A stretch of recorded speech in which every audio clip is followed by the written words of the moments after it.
ബംഗ്ലാദേശിന്റെ കാലിദാസിയ BNP പാർട്ടിയുടെ ലീഡറായിട്ടുള്ള കാലിദാസിയ അവർ നാട് വിട്ടു പോയത് എന്തിനാണെന്നുള്ളതിനെ കുറിച്ച് നമ്മളൊരു പഠനം നടത്തിയപ്പോഴത്തേക്കും നമുക്ക് മനസ്സിലാക്കാൻ പറ്റിയത് അവർ ശരിക്കും പറഞ്ഞാൽ രക്ഷപ്പെട്ടു പോയതാണ്.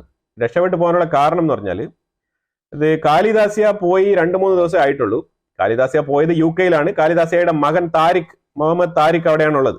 താരിഖ് എന്ന് പറഞ്ഞാൽ ഏറ്റവും വലിയ ഫ്രോഡാണ് അയാൾ ഏറ്റവും കൂടുതൽ പൈസ ഇവിടെ നിന്ന് കട്ടുമുടിച്ച് പല ഓഫ്ഷോർ കമ്പനികളിൽ നിക്ഷേപിച്ച് വെച്ചിരിക്കുന്നതുകൊണ്ടാണ്. അതുകൊണ്ട് തന്നെയാണ് അയാൾക്ക് അവിടെ വിജയിക്കാൻ പറ്റാത്തതും BNP പാർട്ടി തകർന്നടഞ്ഞതും ഈ ഒരു കാരണങ്ങൾ കൊണ്ടൊക്കെ തന്നെയാണ്.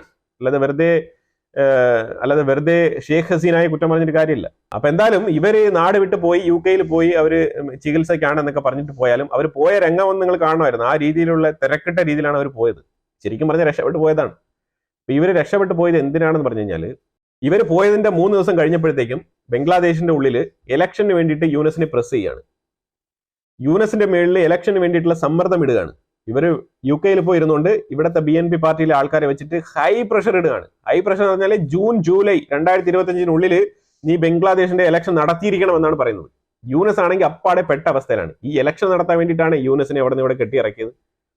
എന്നാൽ യൂനസ് ആണെങ്കിലോ ഇലക്ഷൻ നടത്താൻ ഒരു താല്പര്യമില്ലാതെയാണ് മുന്നോട്ട് പോകുന്നത്. ഇതൊരു ഡേഞ്ചർ സോണിലുള്ള കളിയാണെന്നുള്ളത് കാലിദാസിയയ്ക്ക് മനസ്സിലായത് കൊണ്ടാണ് കാലിദാസിയ നാട് വിട്ടത്. എന്തുകൊണ്ടാണ് ഈ ഒരു ഡേഞ്ചർ കളി എന്നുള്ളത് മനസ്സിലാക്കണം എന്നുണ്ടെങ്കിൽ നമ്മൾ ബംഗ്ലാദേശിന്റെ മിലിറ്ററിയിലേക്ക് വരണം, ബംഗ്ലാദേശിന്റെ ആർമിയിലേക്ക് വരണം. ബംഗ്ലാദേശിന്റെ ആർമി ചെയ്യുന്ന പരിപാടി എന്ന് പറഞ്ഞാൽ ഇതിൽ ബംഗ്ലാദേശിന്റെ ആർമിക്കുള്ളിൽ തന്നെ ചില സെക്ടറുകളുണ്ട്. 2-3 സെക്ടറുകളായിട്ട് തിരിഞ്ഞിരിക്കുകയാണ്. അതിൽ ഡാക്കയിലുള്ള ഒരു സ്പെഷ്യൽ വിങ് ഉണ്ട്. ഡാക്കയിലുള്ളത് 9th ഡിവിഷൻ എന്ന് പറഞ്ഞ ഒരു ആർമിയാണ്. 9th ഡിവിഷൻ എന്ന് പറഞ്ഞ ഡാക്ക സിറ്റി കൺട്രോൾ ചെയ്യാൻ പറ്റുന്ന രീതിയിൽ ഗവൺമെന്റ് ഒഫീഷ്യൽസിനെയൊക്കെ പ്രൊട്ടക്ഷൻ കൊടുക്കാനുള്ള രീതിയിൽ 9th ഡിവിഷൻ എന്ന് പറഞ്ഞ് നിയമിച്ചിരിക്കുന്ന ആർമി ബറ്റാലിയൻസ് ആണ് ഡാക്കയ്ക്കുള്ളിലുള്ളത്.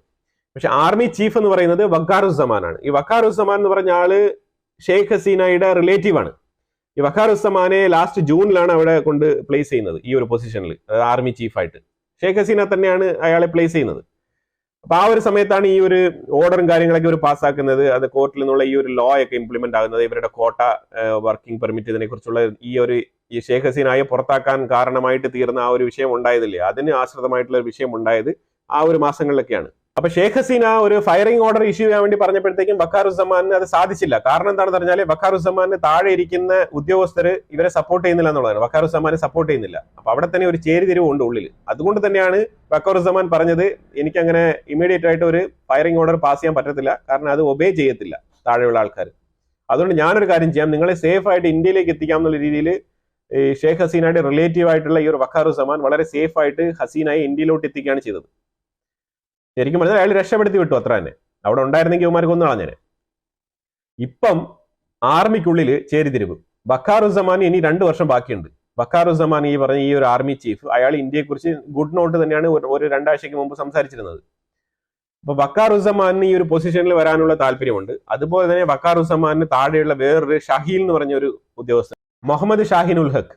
ഈ മുഹമ്മദ് ഷാഹിൻ ഉൽ ഹക്ക് എന്ന് പറഞ്ഞത് ഒരു ജനറൽ പോസ്റ്റിലുള്ള ഒരു വ്യക്തി തന്നെയാണ്. ഇയാളെ വളരെ ലോ ഗ്രേഡിൽ തന്നെ അവാമി ലീഗിന്റെ പാർട്ടി തന്നെയാണ് ഇയാളെ പ്രൊമോട്ട് ചെയ്ത് കൊണ്ടുവന്നത്. അപ്പൊ ആ രീതിയിൽ നല്ല രീതിയിൽ ഷെയ്ഖ് ഹസീനയുമായിട്ട് അടുപ്പമുള്ള ആള് തന്നെയാണ്.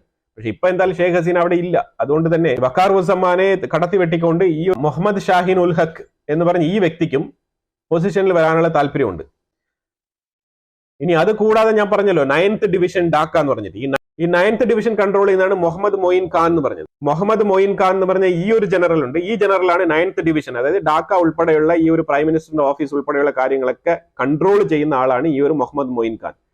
ഈ മുഹമ്മദ് മൊയിൻ ഖാനും ഈ ഒരു ആഗ്രഹമുണ്ട്. അപ്പൊ ഏതെങ്കിലും രീതിയിൽ ഈ ഒരു ആർമി ചീഫിലുള്ള ആൾക്കാർ ഈ ഒരു ഭരണം അട്ടിമറിക്കാൻ ശ്രമിച്ചു കഴിഞ്ഞാൽ ഈ ഒരു 9th ഡിവിഷനാണ് ഗവൺമെന്റ് ഉപയോഗിക്കുന്നത്. അപ്പൊ ഗവൺമെന്റിന് വളരെ ട്രസ്റ്റഡ് ആയിട്ടുള്ള ഒരു വിങ് ആണ് ഈ 9th ഡിവിഷൻ എന്ന് പറയുന്നത്. അതുകൊണ്ട് തന്നെയാണ് അതിനെ ഡാക്കയിൽ തന്നെ വെച്ചിരിക്കുന്നത്. അതിനകത്ത് ഏതാണ്ട് 30,000 ബറ്റാലിയൻസ് ഈ ഒരു 9th ഡിവിഷന്റെ താഴെ ഉണ്ട് എന്നാണ് പറയപ്പെടുന്നത്. അപ്പൊ ആ 30,000 പേരെ ഇമ്മീഡിയറ്റ് ആയിട്ട് തന്നെ ഡിപ്ലോയ് ചെയ്ത് കാര്യങ്ങളൊക്കെ വളരെ രീതിയിൽ കൺട്രോൾ ചെയ്ത് കൊണ്ടുവരാൻ കഴിയും ഈ ഒരു ഡാക്ക സിറ്റി, ക്യാപിറ്റൽ സിറ്റിയെ. ആ രീതിയിലാണ് ഈ ഒരു 9th ഡിവിഷൻ അവിടെ ഫോം ചെയ്തിരിക്കുന്നത്. കുറെ നാളായിട്ട് അവിടെ ഉള്ള ഒരു സംഭവമാണ് ഇത്. എല്ലാം തന്നെ ഷെയ്ഖ് ഹസീന തന്നെയാണ് ഈ ഒരു ആർമി ഭരണം പിടിക്കാതിരിക്കാൻ വേണ്ടിയിട്ട് ചെയ്തു വെച്ച പല കാര്യങ്ങളാണ് ഇതൊക്കെ. 2-3 തവണയായിട്ട് ഈ ഒരു ആർമി ഈ ഒരു പ്രവൃത്തി ചെയ്തിട്ടുണ്ട് അവിടെ. അങ്ങനെ ആർമി ഷൂട്ട് ചെയ്ത് കൊന്നതാണ് ഈ ഒരു ഷെയ്ഖ് ഹസീനയുടെ ഫാദറെയൊക്കെ, മുജിബുർ റഹ്മാനെയൊക്കെ അങ്ങനെ കൊലപ്പെടുത്തിയതാണ്. അപ്പൊ അതുകൊണ്ട് ഈ ഒരു എക്സ്പീരിയൻസ് ഉള്ളത് കൊണ്ട് തന്നെയാണ് ഈ ഷെയ്ഖ് ഹസീന ഇങ്ങനത്തെ സംവിധാനങ്ങളൊക്കെ അവിടെ രൂപപ്പെടുത്തി വെച്ചിരിക്കുന്നത്. പക്ഷെ ഇപ്പൊ ഈ ഒരു 3 ആൾക്കാരും ഈ ഒരു ഭരണം പിടിച്ചാൽ കൊള്ളാന്നുള്ള ആഗ്രഹം ഇവർക്കുണ്ട്. അപ്പൊ ഇത് ഏതെങ്കിലും രീതിയിൽ ഭരണം പിടിക്കണം എന്നുണ്ടെങ്കിൽ ഓപ്പോസിറ്റ് ലീഡർ ആയിട്ടുള്ള BNP പാർട്ടിയുടെ നേതാവായിരിക്കുന്ന കാലിദാസിയയ്ക്ക് ഇതൊരു ഭീഷണിയാണ്. എങ്ങനെയാണോ ഷേഖ് ഹസീന അവിടെ നിന്ന് രക്ഷപ്പെട്ട് വന്നത്, അതുപോലെ സ്വയമേ രക്ഷപ്പെട്ട് ഓടിയതാണ് ഈ ഒരു കാലിദാസിയ. അതാണ് മനസ്സിലാക്കാൻ പറ്റുന്നത്. ഇതാണ് കാലിദാസിയയുടെ നാടുവിടലിന്റെ പുറകിലുള്ള യഥാർത്ഥ കാര്യം. ഇനി ഇവർ 3 പേരെയും മറികടക്കുന്ന രീതിയിൽ വേറൊരു മിലിറ്ററിക്കാരനുണ്ട്. ഇവർ 3 പേരെയും മറികടക്കാൻ വേറൊരു മിലിറ്ററിക്കാരനുണ്ട്. അവന്റെ പേരാണ് ഫൈസുർ റഹ്മാൻ. ഈ ഫൈസുർ റഹ്മാൻ എന്ന് പറഞ്ഞാൽ തീവ്രമായിട്ട് ജമാഅത്ത് ഇസ്ലാമിയെ സപ്പോർട്ട് ചെയ്യുന്ന, അവരുടെ ആശയങ്ങൾ നടപ്പിലാക്കാൻ വേണ്ടി മുന്നോട്ട് ഇറങ്ങുന്ന ഒരു വ്യക്തിയാണ് ഈ ഒരു ഫൈസുർ റഹ്മാൻ. പാകിസ്ഥാന്റെ ഫുൾ സപ്പോർട്ടും കോൺടാക്റ്റും ഈ ഒരു ഫൈസുർ റഹ്മാൻ ഉണ്ടെന്നുള്ളതാണ്.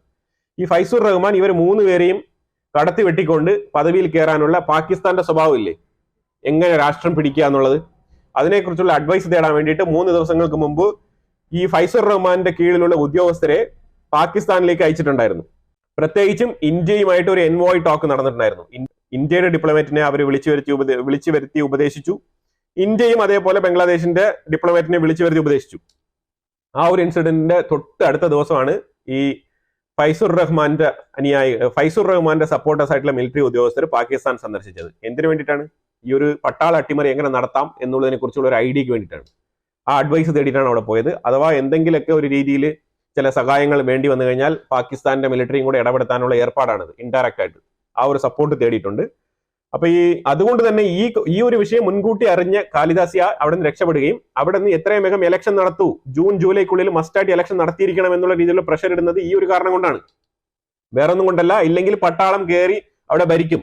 പട്ടാള അട്ടിമറി നടക്കുന്നത് തടയാൻ വേണ്ടിയിട്ടാണ് കാലിദാസിയ അവരുടെ ജീവൻ രക്ഷപ്പെടുത്താൻ വേണ്ടിയിട്ടും, BNP പാർട്ടിയുടെ ലീഡറായിട്ടുള്ള കാലിദാസിയ അവരുടെ ജീവൻ രക്ഷിക്കാനും അതുപോലെ ഈ ഒരു പട്ടാള അട്ടിമറി തടയാനും വേണ്ടിയിട്ടാണ് നാടുവിട്ട് പോയിരിക്കുന്നത്. പിന്നെ അതിൽ അവർക്കൊന്നും ചെയ്യാനില്ല എന്നുള്ളതാണ്. ഇപ്പൊ അവിടെ നടന്നുകൊണ്ടിരിക്കുന്ന ചില അൺസർട്ടനിറ്റീസ് എന്ന് പറഞ്ഞാൽ യൂനസ് വന്നതിന് ശേഷം ടാക്സ് എല്ലാത്തിനും ഉയർത്തിയിട്ടുണ്ട്. സാധാരണ ജനങ്ങൾക്ക് വരെ ടാക്സ് വളരെ കൂടുതലാണ്. 20 മുതൽ 30, 33% പല വിഷയങ്ങളും ടാക്സ് ഹൈക്ക് ചെയ്ത് വെച്ചിരിക്കുന്നത്. ഇന്ത്യയിൽ പോലും 18%. അപ്പൊ ആ രീതിയിൽ ടാക്സ് ഉയർത്തി വെച്ചത് കൊണ്ട് തന്നെ ജനങ്ങളുടെ ജീവിതം ദുരിതത്തിലാണ്. അവിടെ ഇപ്പം ഈ നടന്നുകൊണ്ടിരിക്കുന്ന ഒരു ഗവൺമെന്റ്, ഇപ്പൊ യൂനസിന്റെ നടന്നുകൊണ്ടിരിക്കുന്ന താൽക്കാലിക സർക്കാരായിട്ട് ഇപ്പൊ ഭരിച്ചുകൊണ്ടിരിക്കുന്ന താൽക്കാലിക സർക്കാർ അഥവാ ഇലക്ഷനിൽ പങ്കെടുക്കുന്നെങ്കിൽ പോലും വിജയിക്കത്തില്ല. കാരണം അത്രമാത്രം പ്രഷറും പണപ്പെരുപ്പവും ആ രാജ്യത്തുണ്ട്.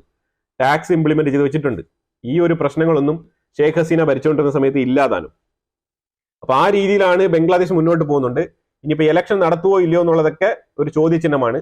ഇപ്പൊ യൂനസിന്റെ അടുത്ത് പറയുന്നത്, ഞങ്ങൾ നോക്കിക്കോളാം ഇവിടുത്തെ നിയമവാഴ്ചയും ഇവിടുത്തെ റിഫോർമേഷനും ലോ മാറ്റിവെക്കലും ശരിയത്ത് കൊണ്ടുവരണം എല്ലാം നമ്മൾ നോക്കിക്കോളാം, നിങ്ങൾ എത്രയും വേഗം ഇലക്ഷൻ പ്രഖ്യാപിച്ചിട്ട് സ്ഥലം കാലിയാക്കുമെന്നാണ് ഇപ്പൊ പറയുന്നത്. യൂനസിനെ ഇപ്പൊ ചവിട്ടി പുറത്താക്കുന്ന ഏർപ്പാടാണ് നടന്നുകൊണ്ടിരിക്കുന്നത്. ഇതിനെക്കുറിച്ചുള്ള അഭിപ്രായങ്ങൾ കമന്റ് ബോക്സിൽ രേഖപ്പെടുത്തുക. വീഡിയോ ഇഷ്ടപ്പെടുന്ന ലൈക്ക് ചെയ്യുക, ഷെയർ ചെയ്യുക. അതുപോലെ തന്നെ നിങ്ങൾ ആദ്യമായിട്ടാണ് ചാനൽ കാണുന്നുണ്ടെങ്കിൽ മറക്കാതെ സബ്സ്ക്രൈബ് ചെയ്യുക. വീണ്ടും അടുത്തൊരു വിഷയമായിട്ട് വരാം. Thank you so much.